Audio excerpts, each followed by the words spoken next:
there. Good morning, good evening, good afternoon, wherever you are, whatever you're doing.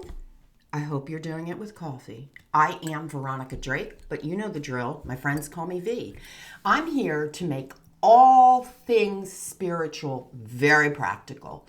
I want to take you on a journey deep into practical application of all of the things you've been learning about all of these years, all of the things you've been excited to experience.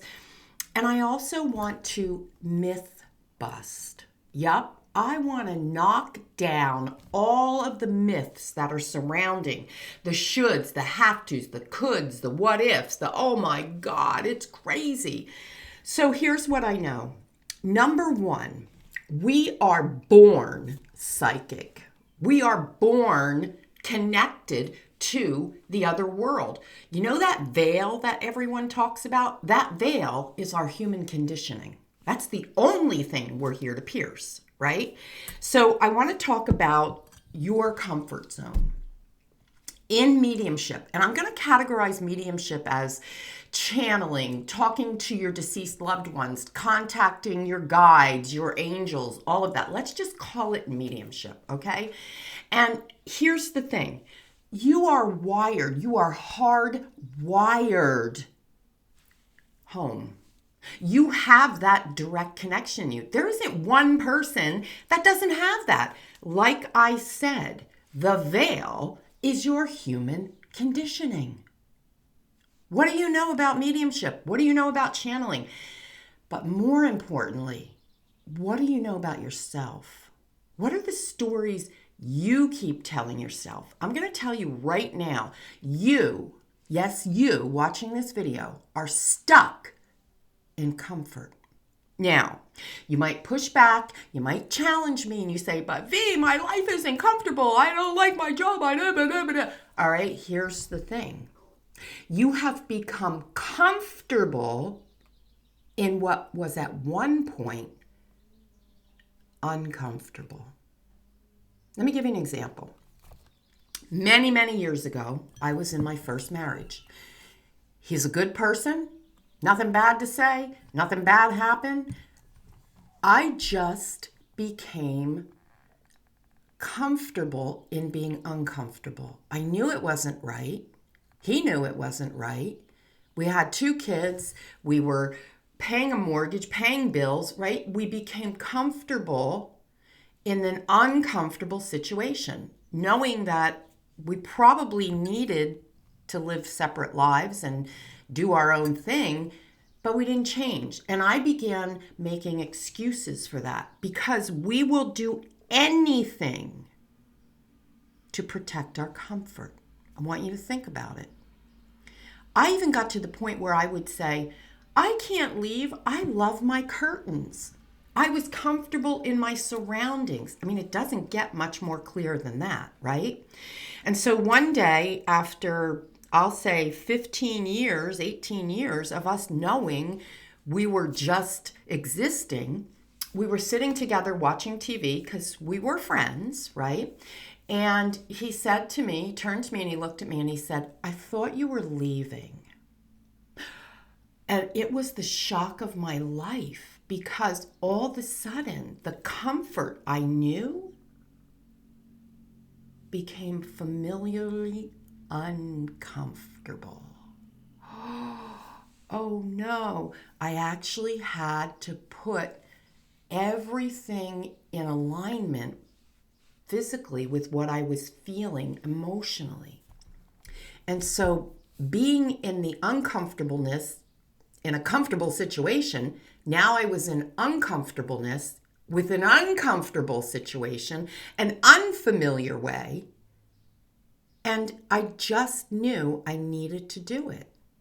And he reinforced that. So why am I using this analogy? When we want to do this work, We have become very comfortable with our stories, with our belief systems. We have become even more comfortable with all of the rituals and the practices and, oh, I can't silence my mind. I don't burn enough candles. I don't have solstice rituals. I don't have this ritual. You know what? Those things are not important. Nope, they're important up here. But the spirit world doesn't say, oh, look at Susie Q. She lights her candles. She worships at her altar. I'll show up more intensely for her. Come on. It doesn't happen that way. It just doesn't. If you're lighting candles and you're having rituals and you're howling at the moon or shrinking heads, whatever it is you're doing that for your own comfort. It's not summoning up the gods. Now, I know, I'm going to get a lot of flack for this because there are traditions, there are generations, ancestrally, there are all these rituals. I'm not saying don't do them. I'm really not. I'm saying honor your traditions if that's your thing, but do not think that it's the traditions or the rituals that bring your connection in more clearly with the spirit world, because it's not. You can sage till you're blue in the face. It's not going to be that. What is going to make the connection, and this is probably one of the only things, is your intention. Your intention happens in here, and it is in your mind. You are sending out the wavelength. Everything is energy. Now, if you say, it is my intention with this bundle of sage to cleanse and call in the gods, you'll do it because it is your intention to do it. The sage is a prop. So I'll ask you this. Where in your life are you putting up with the uncomfortable because it's become comfortable? Now, not necessarily with your mediumship, but in your life in general. Because here's the thing. If you, the human, don't have your proverbial ducks in a row, meaning you're not looking at your uncomfortableness, you're not identifying your story, you're going to have this heavy veil. There's a word you know, and it's going to be very difficult to pierce the veil. So, moral of the story, do your self-development. Do your spiritual development. Keep a mentally active, mentally healthy outlook on life. Work your physicality. I'm not saying you have to be super fit and run a marathon and do all that. Be mindful of your mind, body, and spirit.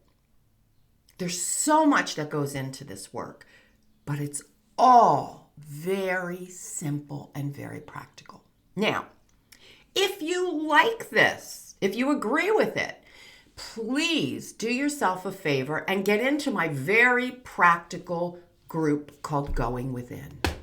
I'm teaching this kind of stuff in a very practical, applicable way. I'm not going to go tell you to do things that I wouldn't do, because here's the thing. I'm not the guru that meditates on the top of the mountain. No. I'm the person that probably should curb her truck driver mouth. I probably should be a little bit more spiritual, or so they say, whatever that means. But the bottom line is, I'm probably just like you. So check out Going Within, and oh yeah, subscribe to my channel, like this video, hit the little bell, you know, all that song and dance stuff, and share it with your friends. I think that's all I have to say right now. Cheers.